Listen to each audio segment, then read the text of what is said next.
beautiful people in my phone, and welcome to my corner of the internet.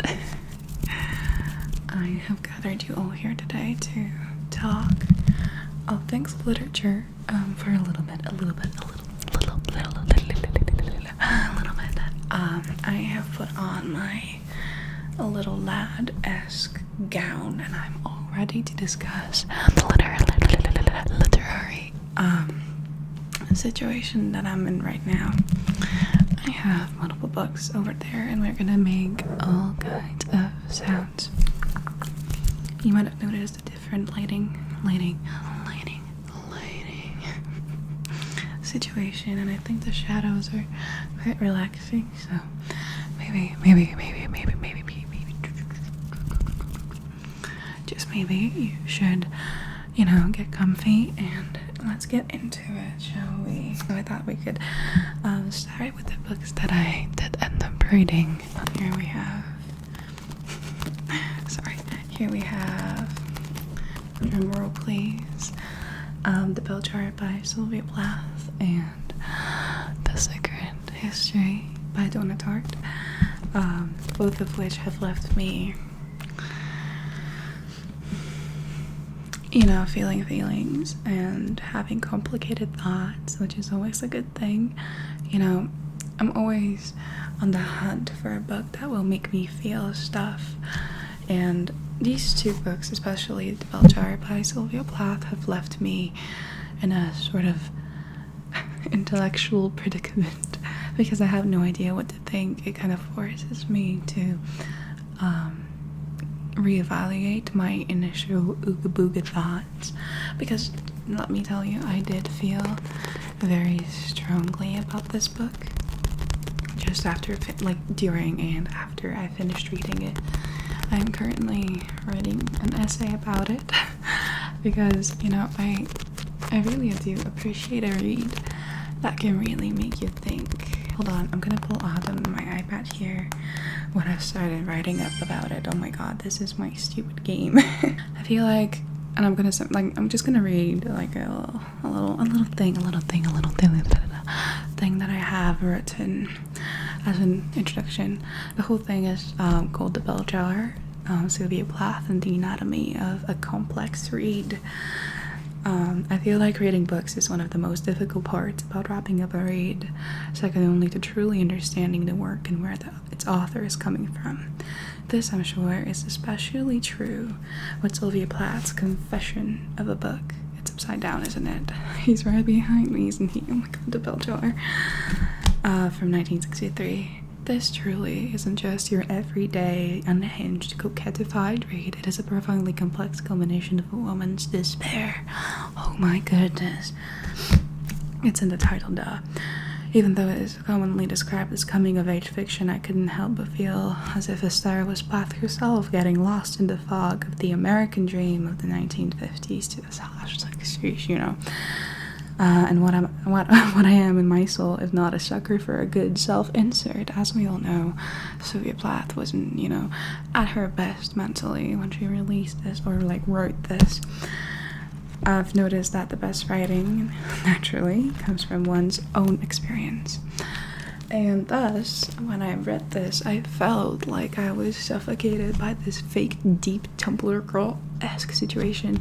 And it's not that this is a bad book, it's just the way that the character carries herself. It just reminds me a lot of, very young girls who just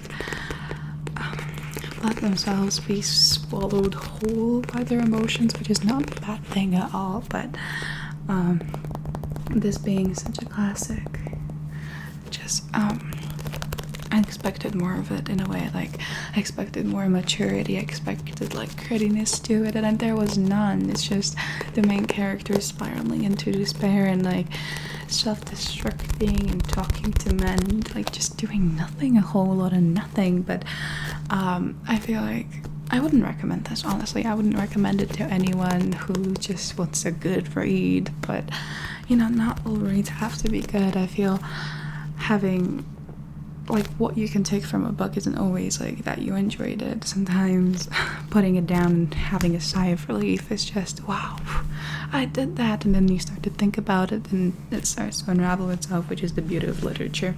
So read bad books, guys. Not that The Bell Jar is a bad book, it's just not my forte. I don't think. I'm sorry. Especially after I read it especially that I read it straight after I finished The Sacred History. It just doesn't hit the same, okay? I'm not a huge fan of The Sacred History, don't get me wrong. I know it's a cult classic. I'm sorry. I'm not here to hate all your faves, okay? It's just that the writing styles are so vastly different, and that's to be expected, of course. I didn't find The Bell Jar to be the feminist read that everybody is claiming it to be.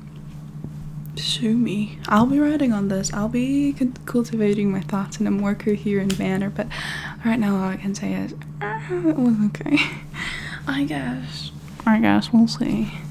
Anyways, let's keep going with The Sacred History, which has left me disappointed, majorly disappointed. Like, it was such a thrilling read.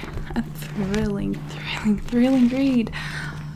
Up to the halfway point. If you're unfamiliar with the book's premise, this isn't spoilers, this is just the prologue of this book, is how a group of classic students end up committing murder. Yes, murder. And the victim is one of their closest friends. And the whole first half of the book, because it is divided into two parts, book 1 and book 2, the entirety of book 1 is focused on obviously how they got there. How do you end up, killing your best friend? And it was interesting for what it was, but after that it was just a whole lot of nothing again, especially for a book with so much potential. It just kept going, and these minor side plots and side situations where nobody really does anything, they just say a lot of nothing, and they just smoke cigarettes and they drink their drinks, and that's all they do, because, well, that's rich white kids for you. But I feel like it is quite interesting for what it is. Dark academia, cult classic, certified banger. I really like the writing style. I must admit it was beautiful. Hold on, I have something marked. Let me cook, okay? Let me cook. I said, there it is. I found it. I always dog ear my books, and then I wonder why I never find anything. Okay, let's have our little raid, shall we? Very well done, Donut Heart. This was beautiful read. The second part didn't quite thrill me the way that I was hoping that it would, but, you live and you get disappointed sometimes. But the thing that I took out of this read was, don't talk to rich kids. Never, ever, ever, ever. Because they will eventually murder you. Thank you, next. Sorry.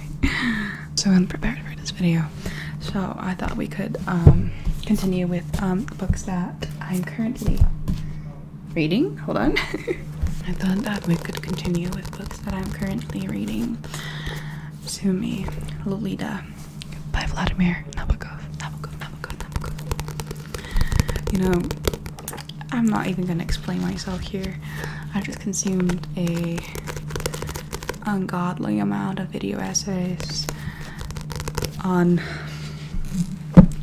Nabokov himself, and also Lolita, and the films and the book, and all of it. I know a lot about this book, okay? It was this beautiful video essay that I found and watched before even coming close to reading Lolita. I will link it maybe somewhere. I don't know if I can yet in the description, but It's on the sexy baby archetype, and obviously Lolita is very much a part of this sexy baby archetype. Anyways, as you know, this is one of the most, if not the most controversial title of the past few decades, many decades actually, and it is just it is disgusting to read, but that's kind of what makes it so good. Well, that's kind of what it makes it so good, I think. I still haven't finished it. I'm like not even a quarter way through. It just it really makes me sick. It makes me sick. And Vladimir Nabokov's style is brilliant. It just makes you sick to the core without even like showing anything graphic. It makes you feel sick to the core, okay? And it has no violence, like no violence scenes described. It's all implied, and that's what almost makes it scarier. It's brilliant, but not for the reasons that your average reader may think. So I think this is a book that you have to go in prepared. Like, you can't just up and read it because you'll be misinformed. There is a lot of context surrounding its release, so that's an interesting place to start, I think. Maybe. No. Anyways, let's proceed. I am in my hands right now. I have The Art of Rhetoric by Aristotle, and I'm currently reading it. I can't say much about it because I'm not very like far in. I'm not very far in, but I was recently in London and I saw this in like a secondhand bookstore, and I paid like £2 for it, and I thought to myself, ooh, what a steal. So Aristotle it is, because I'm kind of debating on starting to study philosophy in university at some point, so maybe this will be my getaway. Who knows? I've heard that many people dislike Aristotle and Plato, and we'll see how it goes. I am inspired. I'm inspired to take this on. We'll see how it goes. And you know, speaking of Russian authors like Nabokov, we have in my hands, I have Anya Karenina by Tolstoy. Tolstoy, there are many things you should dislike about him. I'm glad he's dead. I got this at the local church next to my house in England. I didn't really look hard for it. It kind of looked me in the eyes and said, buy me, and I paid like 20 pence for it. So a steal is a steal, and we'll see where it goes. It's like quite thick. Oh, look at the shadow. Isn't it thrilling? How beautiful is that?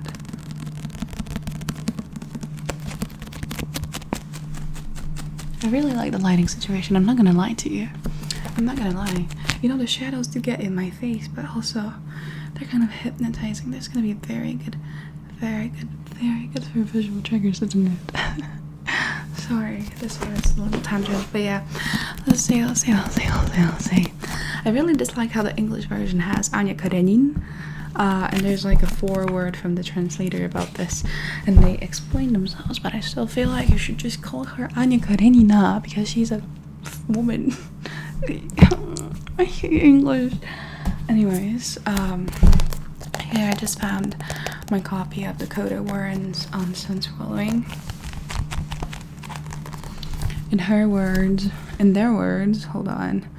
On Sun Swallowing is a sweet and bloody collection of poetry, prose, and journal extracts dancing in the spaces between girlhood and godhood, Saturn and switchblades, salvation and damnation. Hell yeah.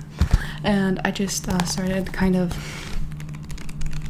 marking some poems that I would like to read out to you sometime on the channel. As well, I did that as well for the bell jar, because there was just, too many, like, I know it's prose, but it's prose style poetry to me. Like, the whole book is like riddled with these passages, like the fig tree passage and the bell jar, that are just too good to miss out on for a poetry reading video. So who am I to say no to that? And also secondhand, I got really basically like new. It even smells new. I got Wuthering Heights. Wuthering Heights by Emily Piente. I am starting to read up on classics, as you can tell. I don't know if you can tell actually, but I really want to get through as many classics as I can this fall and winter, so then I can start reading up on prose and contemporary literature in general.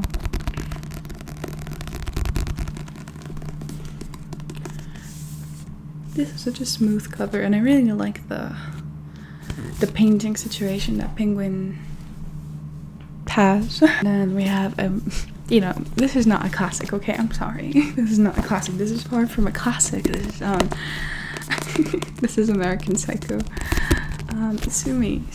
I started reading Donna Tartt's literature, and then I found out that she went to school with the same author, and they exchanged manuscripts and the whole shebang. And you know, I see that and I'm gonna get it. I'm so interested. I want to find out why and how, you know.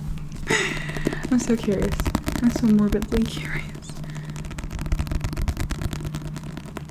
Let's see where this takes me. So we'll see what order I kind of get into them. But yeah, we'll see. I'm just excited to have so many books to read, and in general, just it is exciting. I'm so excited. Books are great. You guys make me happy. Anyways, and yeah. Anyways, thank you so much for hanging out with me.